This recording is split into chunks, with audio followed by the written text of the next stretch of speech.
നമസ്കാരം കൂട്ടുകാരെ. കൗമാരപ്രായത്തിലുള്ള ചില പ്രണയ ചലച്ചിത്രങ്ങൾ കാണാൻ വളരെയധികം രസകരമാണ്. അത്തരത്തിലുള്ള ഒരു അമേരിക്കൻ ചലച്ചിത്രമാണ് she is all that. Southern കാലിഫോർണിയയിലെ ഒരു ഹൈസ്കൂൾ. ആ സ്കൂൾ ക്യാമ്പസിലെ തന്നെ താരമായിരുന്നു സാക്ക് എന്ന പയ്യൻ. സാക്കിനെ ഡേറ്റ് ചെയ്യാൻ ആഗ്രഹിക്കാത്ത ഒരു പെൺകുട്ടി പോലും ആ സ്കൂളിലില്ല എന്ന് വേണമെങ്കിൽ പറയാം. സ്കൂളിലും പുറത്തുമാകട്ടെ തന്റെ ലുക്ക് കൊണ്ടും മറ്റും അവൻ അത്രമേൽ പോപ്പുലറുമായിരുന്നു. പക്ഷേ സാക്കിന് ഒരു കാമുകിയുണ്ട്. ടൈലർ എന്നാണ് അവളുടെ പേര്. പക്ഷേ സാക്കിനോട് വലിയ അടുപ്പമോ ഒന്നും അവൾ കാണിക്കുന്നില്ല. വൈകാതെ കാര്യം വ്യക്തമായി. ടൈലർ സാക്കിനെ തേച്ചിരുന്നു. കഴിഞ്ഞ അവധിക്കാലത്ത് ബ്രോക്ക് ഹഡ്സൺ എന്നു പേരുള്ള റിയാലിറ്റി TV ഷോയിലൂടെ താരമായ ഒരു പയ്യനുമായി അവൾ അടുപ്പത്തിലായി. എന്തായാലും ബ്രേക്കപ്പ് സംഭവിച്ചല്ലോ. സാക്കാകെ അസ്വസ്ഥനാവുകയാണ്. മറുവശത്ത് മറ്റൊരു പെൺകുട്ടിയെ നമ്മൾ പരിചയപ്പെടുന്നു. ലേനി എന്നാണ് അവളുടെ പേര്. ആരുടെയും ശ്രദ്ധയിൽപ്പെടാതെ ഒതുങ്ങിക്കഴിഞ്ഞു പോകുന്ന സ്കൂളിലെ ആർട്ട് ഡിപ്പാർട്ട്മെന്റിലുള്ള ഒരു പെൺകുട്ടിയാണ് അവൾ.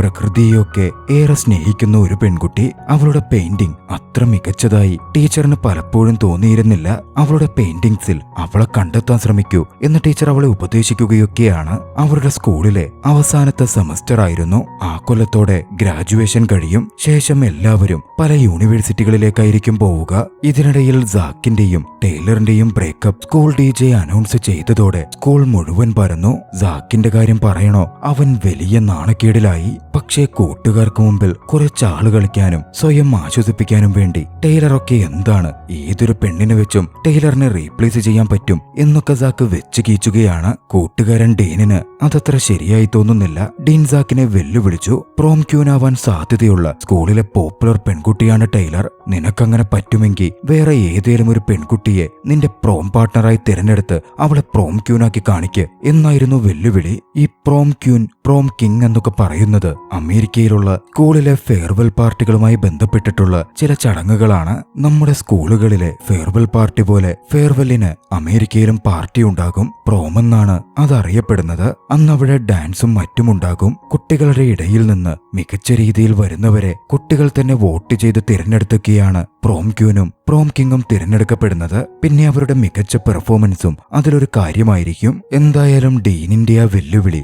സാക്ക് ഏറ്റെടുക്കുന്നു. പിന്നെ അങ്ങോട്ടേക്ക് ആ മൂവർ കൂട്ടുകാരുടെ സംഘം സാക്കിനു വേണ്ടി ഒരു പെൺകുട്ടിയെ തിരഞ്ഞ് സ്കൂൾ മുഴുവൻ ചുറ്റിക്കറങ്ങുകയാണ്. സ്കൂൾ മുഴുവൻ ചുറ്റി നടന്ന സാക്കും സംഘവും ഒടുവിൽ എത്തിച്ചേരുന്നത് ലീനിയുടെ മുമ്പിലാണ്. സാക്ക് ലീനിയെ തന്നെ തിരഞ്ഞെടുക്കുന്നു. പക്ഷേ അൺപോപ്പുലറായ കണ്ണടയൊക്കെ വെച്ച് എല്ലാത്തിൽ നിന്നും ഒതുങ്ങി അത്ര വലിയ മോഡേണായൊന്നും വസ്ത്രം ധരിച്ച് ആരും കണ്ടിട്ടില്ലാത്ത ലീനിയെ സാക്ക് തിരഞ്ഞെടുക്കുന്നത് ഏവർക്കും അല്പം അതിശയമൊക്കെ ഉണ്ടാക്കുന്നുണ്ട്. ലീനിയുമായി സൗഹൃദത്തിലാകുവാൻ ഉടനടി സാക്ക് ശ്രമിക്കുന്നുണ്ടെങ്കിലും ലീനി അവനെ അവഗണിച്ചു പോകുന്നു. വീട്ടിലെത്തി തന്റെ സഹോദരി മാക്കുമായി സാക്കെന്ന് സംസാരിക്കുകയാണ്. അവളെ കൂട്ടുകാരിയാക്കണമെങ്കിലും നിന്റെ പ്രോം പാർട്ട്ണർ ആക്കണമെങ്കിലും നീ അത്യാവശ്യം എഫോർട്ട് എടുക്കേണ്ടി വരും എന്നായിരുന്നു സഹോദരി അവനോട് പറഞ്ഞത്. അടുത്ത ദിവസം ലേനി പാർട്ട് ടൈം ജോലി നോക്കുന്ന ലോക്കൽ റെസ്റ്റോറന്റിലേക്ക് സാക്ക് ചെല്ലുകയാണ്. അവളുമായി സംസാരിക്കണമെന്നൊക്കെ പറഞ്ഞപ്പോൾ ആദ്യം അവൾ അവഗണിച്ചെങ്കിലും പിന്നീട് അവൾ സാക്കിനോട് സംസാരിക്കുന്നു. തന്റെ പുറകെ സ്റ്റോക്ക് ചെയ്തിങ്ങനെ നടക്കുന്നത് എന്തിനാ എന്നൊക്കെ ദേഷ്യത്തിൽ അവൾ ചോദിക്കുവാണ്. സാക്ക് പരമാവധി അവളുടെ പ്രീതി പിടിച്ചു പറ്റാനുള്ള കാര്യങ്ങൾ ചെയ്തു നോക്കിയെങ്കിലും ഒന്നും നടപടിയാകുന്നില്ല. പിന്നാലെ സാക്ക് അവളുടെ ആർട്സിൽ പിടിക്കുകയാണ്. ആർട്ടിനോട് തനിക്കും താല്പര്യമുണ്ടെന്ന് അവളോട് പറയുന്നു. അതിലവൾ ചെറുതായൊന്ന് വീഴുന്നുണ്ട്. പക്ഷെ അപ്പോഴും ലേനിക്ക് വലിയ ഉറപ്പൊന്നുമില്ല. ലേനി തന്റെ ബെസ്റ്റ് ഫ്രണ്ട് ജെസ്സിയോട് കാര്യങ്ങൾ സംസാരിക്കുന്നു. ജെസ്സി നല്ല രീതിയിൽ സാക്കിന് വേണ്ടി സംസാരിക്കുന്നതോടെ മനസ്സെല്ലാം മനസ്സോടെ അവളുടെ ആർട്ട് പ്രോഗ്രാം നടക്കുന്ന ഒരു തിയേറ്ററിലേക്ക് ലേനി സാക്കിനെ ക്ഷണിക്കുകയാണ്. അവിടെ വെച്ച് സാക്കിനൊരു പണി കൊടുത്ത് അവനെ ഒഴിവാക്കാം എന്നായിരുന്നു ലേനി കരുതിയിരുന്നത്. അങ്ങനെ ജസ്റ്റർ തിയേറ്ററിൽ സാക്ക് എത്തിച്ചേരുന്നു. ലേനി എന്ന് പെർഫോം ചെയ്യുന്നുണ്ട്. അവരുടെ ആ പെർഫോമൻസിൽ സാക്ക് വല്ലാതെ ഇംപ്രസ്ഡ് ആയി. പക്ഷേ അവിടെ തീരുന്നില്ലല്ലോ. അവരുടെ പെർഫോമൻസ് കഴിഞ്ഞതും അവൾ സാക്കിന്റെ അടുത്തേക്ക് വന്നു. സാക്കിനോട് പെർഫോം ചെയ്യാൻ പറഞ്ഞ് അവനെ വേദിയിലേക്ക് കയറ്റിവിട്ടു. സാക്കിനാണെങ്കിൽ എന്ത് ചെയ്യണമെന്നൊരു എത്തും പിടിയുമില്ല. ആദ്യം അല്പം പരിഭ്രമിച്ച് നിന്നെങ്കിലും അവന്റെ കയ്യിലുള്ള ഹാക്കി സാക്ക് ഉപയോഗിച്ച് വെറുതെ ഇരിക്കുമ്പോൾ അവൻ ചെയ്യാറുള്ള ഒരു അഭ്യാസ പ്രകടനം അവിടെ നടത്തുകയാണ്. കാണികൾക്ക് അതൊരുപാട് ഇഷ്ടപ്പെടുന്നുണ്ട്. അവർ കൈയടിക്കുന്നു. ലേനിയും അതിൽ ഇംപ്രസ്ഡ് ആയി എന്ന് തന്നെ വേണം പറയാൻ. അവളുടെ മുഖത്തു നിന്നും അത് വ്യക്തവുമായിരുന്നു. അന്നവർ ഒന്നിച്ചായിരുന്നു അവിടെ നിന്ന് പോരുന്നത്. സംസാരിക്കുന്ന കൂട്ടത്തിൽ അവളുടെ കണ്ണുകൾ ഏറെ മനോഹരമെന്നൊക്കെ പറഞ്ഞ് സാക്ക് ഒരു ചൂണ്ടയെറിഞ്ഞെങ്കിലും അത് ലേനിക്കത്ര പിടിച്ചില്ല. അതൊരു ഇൻസൾട്ട് പോലായിരുന്നു അവൾക്ക് തോന്നിയത്. അതോടെ സാക്കിനെ വിട്ട് അവൾ അവിടെ നിന്ന് വീണ്ടും പോകുന്നു. മറുവശത്ത് സാക്കിനെ തേച്ച് ടൈലർ ആകട്ടെ പുതിയ ബോയ് ഫ്രണ്ടുമായി ഒത്തുപോകുന്നുണ്ടായിരുന്നില്ല. അവർക്കിടയിൽ ഓരോ പ്രശ്നങ്ങൾ ഉണ്ടായിക്കൊണ്ടേയിരുന്നു. അടുത്ത ദിവസം സാക്ക് നേരെ ലേനിയുടെ വീട്ടിലേക്ക് തന്നെ പോകുവാണ്. വീടിന് മുമ്പിൽ ലേനിയുടെ അച്ഛൻ വെയിനുണ്ടായിരുന്നു. അദ്ദേഹത്തോട് സാക്ക് സംസാരിച്ചു നിൽക്കാൻ തുടങ്ങി. പിന്നാലെ ലേനി പുറത്തേക്ക് വരികയാണ്. തന്നെ സ്റ്റോക്ക് ചെയ്ത് എല്ലായിടത്തും വരരുത് എന്ന് ലേനി സാക്കിനോട് പറയുന്നു. അങ്ങനാണേൽ തന്റെ ഒപ്പം ബീച്ചിലേക്ക് വാ എന്ന് സാക്ക് ലേനിയെ ക്ഷണിക്കുകയാണ്. പക്ഷേ ലേനി വിസമ്മതിക്കുന്നു.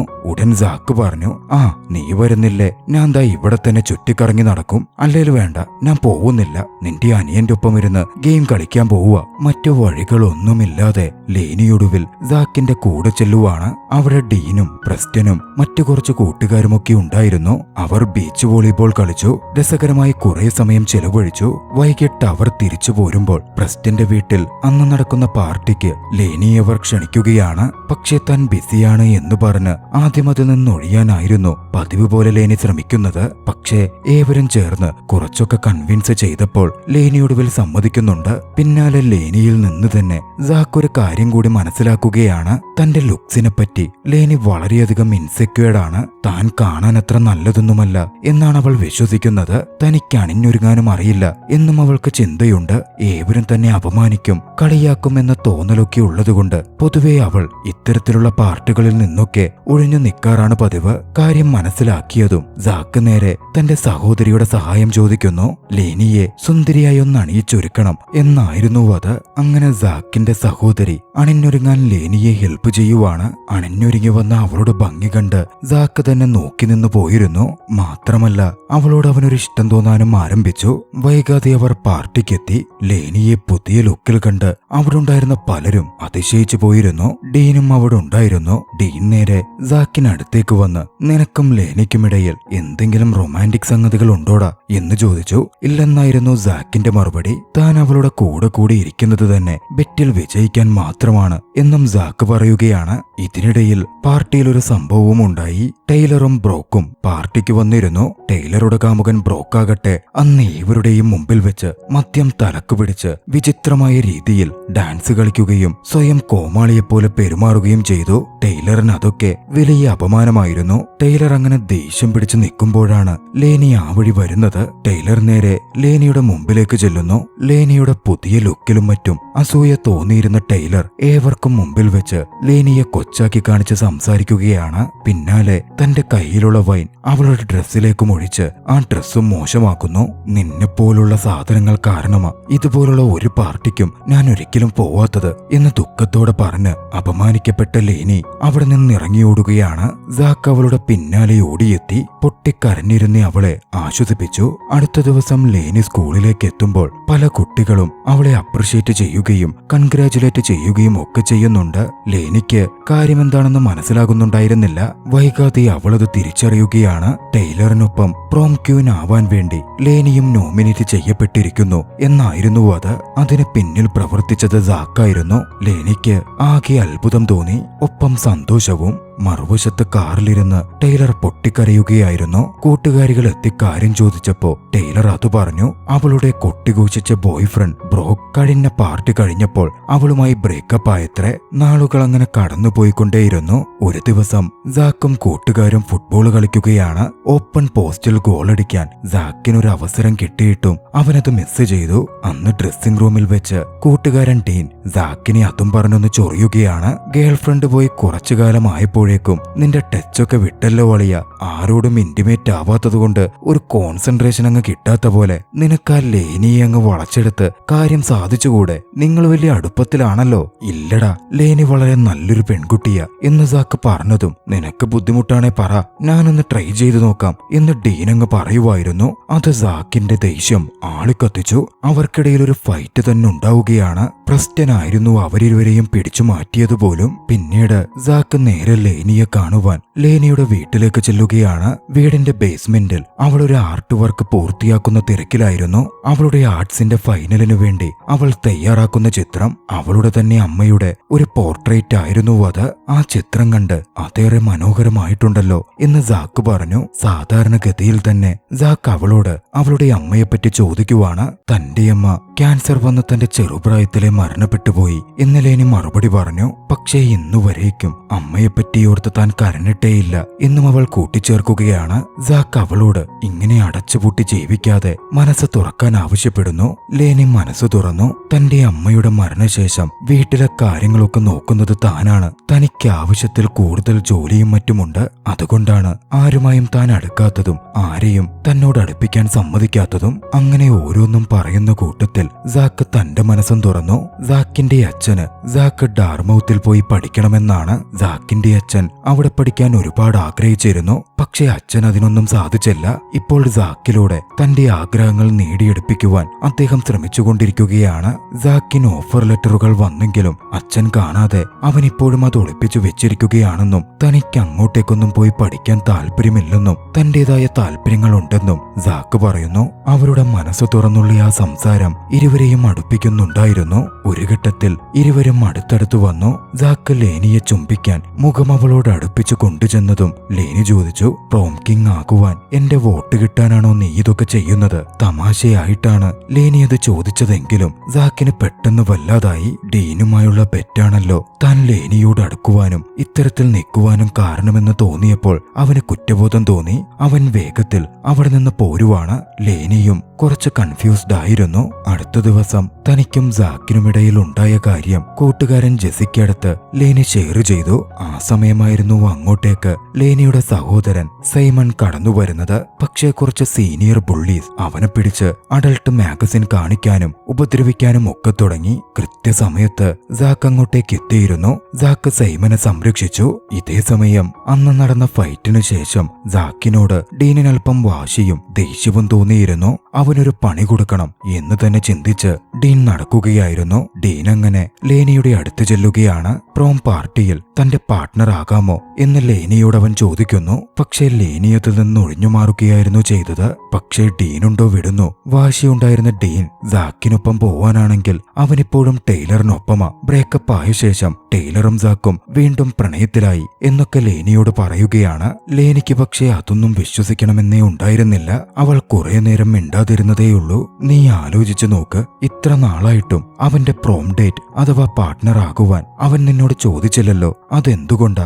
ഡീൻ തന്റെ മാനിപ്പുലേഷൻ തുടർന്നു. ഒടുവിൽ ലേനി ഡീനിന്റെ പ്രോം ഡേറ്റ് ആവാം എന്ന് സമ്മതിക്കുകയാണ്. അന്ന് വൈകിട്ട് സാക്ക് വീട്ടിലേക്ക് വരുമ്പോൾ അവൻ ഒളിപ്പിച്ചു വെച്ചിരുന്ന യൂണിവേഴ്സിറ്റികളിൽ നിന്നുള്ള ഓഫർ ലെറ്ററുകൾ അവന്റെ അച്ഛൻ കണ്ടെടുത്തിരുന്നു. അതിന്റെ പേരിൽ അച്ഛനും അവനും തമ്മിൽ വലിയ വാക്കുതർക്കം തന്നെ ഉണ്ടാവുകയാണ്. അച്ഛന്റെ കൺട്രോളിംഗ് ബിഹേവിയറിൽ വളരെയധികം ക്ഷുഭിതനായ സാക്ക് അച്ഛന്റെ മിസ്റ്റേക്കുകൾ ഫിക്സ് ചെയ്യാനുള്ള പാവയല്ല താനെന്നും തനിക്കും ഇഷ്ടങ്ങളൊക്കെ ഉണ്ടെന്നും തന്റെ ഇഷ്ടത്തിനനുസരിച്ചാ താൻ പഠിക്കുന്നത് എന്നവൻ അച്ഛനോട് പറയുകയാണ്. നിന്റെ നല്ല ഫ്യൂച്ചറിനു വേണ്ടിയാ ഇതൊക്കെ ചെയ്യുന്നത് എന്നായിരുന്നു അച്ഛന്റെ മറുപടി. ഒരുപാട് വൈകുന്നതിനു മുമ്പ് നീ നിന്റെ തീരുമാനങ്ങൾ എടുക്കണമെന്ന് പറഞ്ഞ് അച്ഛൻ അവിടുന്ന് പോകുന്നു. അടുത്ത ദിവസം സ്കൂളിൽ വെച്ച് പ്രോം ഏരിയയുടെ വർക്കൊക്കെ നടക്കുന്നിടത്തേക്ക് സാക്കിനെ കാണുവാൻ ടൈലർ ഓടി വരികയാണ്. ബ്രോക്കുമായി ബ്രേക്കപ്പ് ആയല്ലോ, അതുകൊണ്ട് സാക്കുമായി വീണ്ടും പാച്ചപ്പ് ചെയ്ത് അവന്റെ പ്രോം ഡേറ്റ് ആകുവാൻ പ്ലാൻ ചെയ്തായിരുന്നു ടൈലറിന്റെ വരവ്. പക്ഷേ തനിക്ക് പ്രോം ഡേറ്റ് ഉണ്ടെന്നും ലേനിയുടെ കൂടെ പാർട്ടിക്ക് വരാനാണ് ഉദ്ദേശിക്കുന്നത് എന്നും സാക്ക് പറയുമ്പോൾ അതിനവൾ ഓൾറെഡി ഡീനിന്റെ പ്രോം ഡേറ്റ് ആണല്ലോ എന്ന് ടൈലർ പറയുകയാണ്. ഞെട്ടലോടെയായിരുന്നു സാക്ക് അത് കേട്ടത്. അതോടെ ഡീനിനെ ചോദ്യം ചെയ്യുവാൻ സാക്ക് അവന്റെ മുമ്പിലേക്ക് ചെല്ലുകയാണ്. അവനാണല്ലോ മാനിപ്പുലേഷനൊക്കെ നടത്തുന്നത്. പക്ഷേ ആ സമയം അവന്റെ ഒപ്പം ലേനിയും ഉണ്ടായിരുന്നു. സാക്കിനൊരു പണി കൊടുക്കണം എന്ന് തന്നെ ചിന്തിച്ചിരുന്ന ഡീൻ അവിടെ വെച്ച് അവരുടെ ബെറ്റിന്റെ കാര്യം ലേനിയോട് വെളിപ്പെടുത്തുകയാണ്. ബെറ്റിനു വേണ്ടി മാത്രമാണ് സാക്ക് ലേനിയുടെ പിന്നിൽ വന്നതെന്നും പറയുന്നു. അതോടെ ഏറെ ദേഷ്യം പിടിച്ച് ലേനി അവിടെ നിന്ന് പോവുകയാണ്. ഡീൻ അവളുടെ പിന്നാലെ ഓടിച്ചെല്ലുന്നുണ്ടായിരുന്നു. അന്ന് ബേസ്മെന്റിലേക്ക് തിരികെ വന്ന ലേനി താൻ തന്നെ ഒരു കോമാളിയാണ് എന്ന തരത്തിൽ ഒരു ചിത്രം വരയ്ക്കുന്നു. അന്നാണ് പ്രോം പാർട്ടിയുള്ളത്. സാക്ക് അവളെ തുടർച്ചയായി ഫോൺ ചെയ്തു. പക്ഷെ ലേനി അറ്റൻഡ് ചെയ്യുന്നേ ഉണ്ടായിരുന്നില്ല. കുറച്ചു കഴിഞ്ഞപ്പോൾ ബേസ്മെന്റിലേക്ക് അവളുടെ അച്ഛൻ ഇറങ്ങി വരികയാണ്. മകൾ ലേനിയോട് അന്നാ അച്ഛൻ മനസ്സ് തുറന്ന് സംസാരിക്കുന്നു. പറയുന്നു. കുട്ടിക്കാലം തൊട്ട് തന്നെ അവൾ വീടിന്റെ ഉത്തരവാദിത്തങ്ങൾ ഏറ്റെടുത്തു തുടങ്ങിയതാണ്. കൗമാരപ്രായത്തിലുള്ള കുട്ടികളുടെ ഒരു ഫൺ പരിപാടികൾക്കും അവൾ ഇന്നേ വരെ പോയിട്ടില്ല. പക്ഷേ ഇപ്പോൾ നീയും മറ്റു ടീനേജേഴ്സിനെ പോലെ എല്ലാ സന്തോഷങ്ങളും ആസ്വദിച്ചു വളരണം എന്ന് ഞാൻ ആഗ്രഹിക്കുകയാണ്. നിന്നെയും പ്രതീക്ഷിച്ച ഒരു പയ്യൻ പ്രോമിന് പോകുവാൻ മുകളിൽ വന്നു നിൽക്കുന്നുണ്ട്. നീ അവനൊപ്പം പോകണം. അച്ഛന്റെ വാക്കുകൾ കേട്ടതും പ്രോം നൈറ്റിന് പോകുവാൻ ലേനി സമ്മതിച്ചു. മുകളിൽ വന്നിരിക്കുന്നത് സാക്കാകും എന്നായിരുന്നു അവൾ ചിന്തിച്ചിരുന്നതും. പക്ഷേ അവിടെ എത്തിയപ്പോൾ അവൾ കാണുന്നത് അണിഞ്ഞൊരുങ്ങി വന്നിരിക്കുന്ന ഡീനിനെയാണ്. വീണ്ടും ഡീൻ ലേനിയെ മാനിപ്പുലേറ്റ് ചെയ്തു. ഡീനിനൊപ്പം പ്രോം ഡേറ്റിന് പോകുവാൻ അങ്ങനെ ലേനിയും തയ്യാറാകുന്നു. മറുവശത്ത് സാക്കാകട്ടെ ലേനി അത്തരത്തിലൊക്കെയും അറിഞ്ഞതുകൊണ്ടും മറ്റും ഫോൺ അറ്റൻഡ് ചെയ്യാത്തതുകൊണ്ടും തന്റെ കൂടെ അവൾ പ്രോം നൈറ്റിന് വരാൻ ഒരുക്കമല്ലെന്ന് കരുതി തന്റെ സഹോദരി മാക്കിനെ തന്നെ പ്രോം നൈറ്റിനായി കൂടെ കൂട്ടിക്കൊണ്ടുപോവുകയാണ്. പ്രോം നൈറ്റിലേക്ക് എത്തിയതും സാക്ക് അവിടെ ലേനിയെ തിരയാൻ തുടങ്ങി. തങ്ങൾക്കിടയിലുള്ള തെറ്റിദ്ധാരണകൾ പറഞ്ഞ് സോൾവ് ചെയ്യിക്കുവാൻ വേണ്ടിയായിരുന്നു അത്. പക്ഷേ പെട്ടെന്ന് ടൈലർ അതിനിടയിലേക്ക് വരികയാണ്. ഡാൻസ് ആരംഭിച്ചതും ടൈലർ സാക്കിനെ തന്റെ കൂടെ ഡാൻസ് കളിക്കാൻ നിർബന്ധിതനാക്കി. ഇതേ സമയം അവിടെ ലേനി ഡീനിനൊപ്പം ഡാൻസ് ചെയ്യുന്നുണ്ടായിരുന്നു. ഡാൻസിനിടയിൽ പലതവണ ലേനിക്കടുത്തേക്ക് എത്തുവാൻ സാക്ക് ശ്രമിച്ചെങ്കിലും അവളെ കോണ്ടാക്ട് ചെയ്യാൻ ശ്രമിച്ചെങ്കിലും ഒന്നും തന്നെ വിജയം കണ്ടില്ല. ഡാൻസ് അവസാനിച്ചതും താൻ ഇപ്പോൾ വരാം എന്ന് പറഞ്ഞ് ലേനിക്കടുത്ത് നിന്ന് ഡീൻ പോകുന്നു. ഇതേ സമയം ആർട്ട് ടീച്ചർ ലേനിയുടെ അടുത്തേക്ക് എത്തുകയാണ്. ലേനി ഒടുവിൽ വരച്ച അമ്മയുടെ പോർട്രേറ്റ് തനിക്ക് അത്രയ്ക്ക് ഇഷ്ടമായെന്നും താൻ തന്നെ ലേനിയെ മികച്ച പല കോളേജുകളിലേക്കും റെഫർ ചെയ്തിട്ടുണ്ട് എന്നും അവർ പറയുകയാണ്. ലേനിയുടെ സന്തോഷത്തിന് അതിരുണ്ടായിരുന്നില്ല. ടീച്ചറോട് ലേനി നന്ദി പറഞ്ഞു. പക്ഷെ ആ സന്തോഷം നീണ്ടുനിന്നില്ല. ലേനി നോക്കുമ്പോൾ ടൈലർ സാക്കിനെ കെട്ടിപ്പിടിച്ചു നിൽക്കുന്നു. അവൾ അസ്വസ്ഥയായി. എന്തൊക്കെ പറഞ്ഞാലും അവളുടെ ഉള്ളിൽ സാക്കിനോട് പ്രണയമുണ്ടായിരുന്നു. മറുവശത്ത് ഡീനാകട്ടെ റെസ്റ്റ് റൂമിൽ പോയി കൂട്ടുകാരോടൊന്നിച്ച് ആഘോഷിച്ചുകൊണ്ട് തന്റെ പ്ലാൻ പറയുകയായിരുന്നു. ലേനിയെ ഇന്ന് വശീകരിച്ച് ഒരു ഹോട്ടലിൽ കൊണ്ടുപോയി കാര്യം നടത്താന പദ്ധതി എന്നവൻ വീമ്പിളക്കുകയാണ്. അതിനുവേണ്ടി ഹോട്ടൽ റൂം തന്നെ ബുക്ക് ചെയ്തു കഴിഞ്ഞു എന്നൊക്കെ അവൻ വിശദീകരിക്കുന്നുണ്ട്. പക്ഷെ പ്രസ്റ്റൻ അടക്കം ഡീനിന്റെ ഒരു കൂട്ടുകാരും അതൊന്നും വിശ്വസിക്കുന്നില്ല. പിന്നാലെ അവരെല്ലാവരും റെസ്റ്റ് റൂം വിട്ട് പുറത്തു വരുന്നു. അപ്പോഴാണ് ഒരു കാര്യം വ്യക്തമാകുന്നത്. റെസ്റ്റ് റൂമിലെ ഒരു ക്യാബിനകത്ത് ലേനിയുടെ സുഹൃത്ത് ജെസി ഉണ്ടായിരുന്നു. അവർ സംസാരിക്കുന്നതൊക്കെയും ജെസി കേട്ടിട്ടുമുണ്ട്. ജെസി ഓടി മാക്കിന്റെ അടുത്തേക്ക് ചെന്നു. സാക്കിന്റെ സഹോദരി മാക്കിനോട് എല്ലാ കാര്യങ്ങളും അവൻ വിശദീകരിച്ചു. പ്രോമിന്റെ ഇലക്ഷനൊക്കെ കഴിഞ്ഞതുകൊണ്ട് പ്രിൻസിപ്പൽ പ്രോം ക്യൂനിനെയും പ്രോം കിങ്ങിനെയും പ്രഖ്യാപിക്കാൻ പോവുകയായിരുന്നു. എല്ലാവർക്കും അറിയാവുന്ന പോലെ തന്നെ സാക്കായിരുന്നു പ്രോം കിങ് ആയി തിരഞ്ഞെടുക്കപ്പെട്ടത്. പക്ഷേ പലരെയും അതിശയിപ്പിച്ചുകൊണ്ട് പ്രോം ക്യൂനായി ടൈലർ തിരഞ്ഞെടുക്കപ്പെട്ടു. ലേനി പ്രോം ക്യൂൻ ആകണം എന്നായിരുന്നു മിക്കവരും ആഗ്രഹിച്ചിരുന്നത്. ജെസിയും മാക്കും നേരെ സാക്കിന്റെ അടുത്തേക്ക് ഓടിയെത്തി ഡീനിന്റെ പദ്ധതികളെ പറ്റി അറിയിച്ചു. സാക്ക് വല്ലാതെ പാനിക്കായി. ലേനിയെ അവിടെ കാണുന്നുണ്ടായിരുന്നില്ല. സാക്ക് പുറത്തേക്ക് റഷ് ചെയ്ത് പോവാൻ തുടങ്ങി. ഡീനും ലേനിയും അവിടെ നിന്ന് പോയി കഴിഞ്ഞിരുന്നു. അവരെ തിരഞ്ഞു പോകുന്നതിനിടയിൽ പല ഹോട്ടലുകളിലേക്കും സാക്ക് ഫോൺ ചെയ്തു നോക്കി. ലേനിയും ഡീനും അവിടെ എത്തിയിട്ടുണ്ടോ എന്നറിയാനായിരുന്നു അത്. ലേനി ചതികളിൽ പെടരുത് എന്ന് സാക്കിനുണ്ടായിരുന്നു. കുറച്ച് സമയം കഴിഞ്ഞ് ലേനി വീട്ടിലേക്ക് മടങ്ങിയെത്തുകയാണ്. അവളുടെ മുഖത്ത് തീരെ സന്തോഷമില്ലായ്മ കാണാമായിരുന്നു. വീട്ടിലേക്കെത്തിയ അവൾ കണ്ടത് അവളെയും കാത്തിരിക്കുന്ന സാക്കിനെയാണ്. സാക്ക് ലേനിയോട് ഡീനിന്റെ ഉദ്ദേശവും തെറ്റിദ്ധാരണകളെ പറ്റിയുള്ള കാര്യങ്ങളും വ്യക്തമായി വിശദീകരിച്ചു. പക്ഷേ ലേനി ഇടയ്ക്ക് കയറി പറഞ്ഞു, ഡീന്റെ ഉദ്ദേശമൊക്കെ എനിക്കറിയാം, പക്ഷെ അവനെന്നെ ഒന്നും ചെയ്യാൻ പറ്റിയിട്ടില്ല. കുറച്ചു മുമ്പ് അതൊക്കെ മനസ്സിലായത് തന്നെ തന്റെ കയ്യിലുണ്ടായിരുന്ന സേഫ്റ്റി ഹോൺ ഉപയോഗിച്ച് ഡീനിന്റെ അടുത്തു നിന്നും താൻ രക്ഷപ്പെട്ടു പോന്നതാണ് എന്നും അവൾ പറയുകയാണ്. അവർ നടന്ന് വീടിന്റെ വെളിയിലേക്കെത്തി. സ്വിമ്മിംഗ് പൂളിനടുത്ത് ലേനിക്കടുത്തേക്ക് വന്ന സാക്ക് തന്റെ യഥാർത്ഥ ഫീലിംഗ്സിനെ പറ്റി, അവളെ താൻ പ്രണയിക്കുന്നതിനെ പറ്റി അവളോട് തുറന്നു പറഞ്ഞു. കൂട്ടുകാരനും ഒന്നിച്ച് അത്തരമൊരു ബെറ്റ് വെച്ചതൊക്കെ ചീപ്പ് പരിപാടിയായിരുന്നു. ഇപ്പോഴാണ് തനിക്ക് ആ തിരിച്ചറിവൊക്കെ ഉണ്ടാകുന്നത് എന്നും അവൻ പറയുന്നുണ്ട്. ലേനിക്കും സാക്കിനെ മനസ്സിലാവുമായിരുന്നു. അവളും അവനെ അത്രമേൽ സ്നേഹിക്കുന്നുണ്ടല്ലോ. ഇരുവരും പൂളിനടുത്ത് നിന്ന് പതിയെ ചുവടുകൾ വെച്ചു. പരസ്പരം പുഞ്ചിരിയോടെ നോക്കി. ലേനി ആ സമയം ഇനി ആ ബെറ്റിന്റെ കാര്യത്തിൽ എന്താകും എന്ന് സാക്കിനോട് ചോദിച്ചു. എന്തായാലും ഞാൻ പരാജയപ്പെട്ടു, അതുകൊണ്ട് ടേംസ് അംഗീകരിക്കേണ്ട വരും. അതെന്താണെന്ന് ഗ്രാജുവേഷൻ ഡേക്ക് അറിയാൻ സാധിക്കുക പറ്റുകയുള്ളൂ. ലേനിയും സാക്കും അവിടെ വെച്ച് ഒന്നുചേരുകയായിരുന്നു. അങ്ങനെ ഗ്രാജുവേഷൻ ഡേ എത്തി. എല്ലാവരും അവരുടെ ഗ്രാജുവേഷൻ സ്വീകരിക്കാനിരിക്കുന്നുണ്ട്. കൂട്ടത്തിൽ സാക്ക് മാത്രം വസ്ത്രമൊന്നുമില്ലാതായിരുന്നു വന്നിരുന്നത്. അതായിരുന്നു പന്തയത്തിൽ തോറ്റതിന് അവന് ലഭിച്ച ശിക്ഷ. അതൊക്കെ കണ്ട് പുഞ്ചിരിക്കുന്ന ലേനിയുടെ മുഖത്തോടെ ചലച്ചിത്രം അവസാനിക്കുകയാണ്. ഈ പ്രണയ ചലച്ചിത്രം നിങ്ങൾക്കിഷ്ടമായെങ്കിൽ വീഡിയോ ലൈക്ക് ചെയ്യുക. അഭിപ്രായങ്ങളും നിർദ്ദേശങ്ങളും കമന്റുകളിൽ രേഖപ്പെടുത്തുക.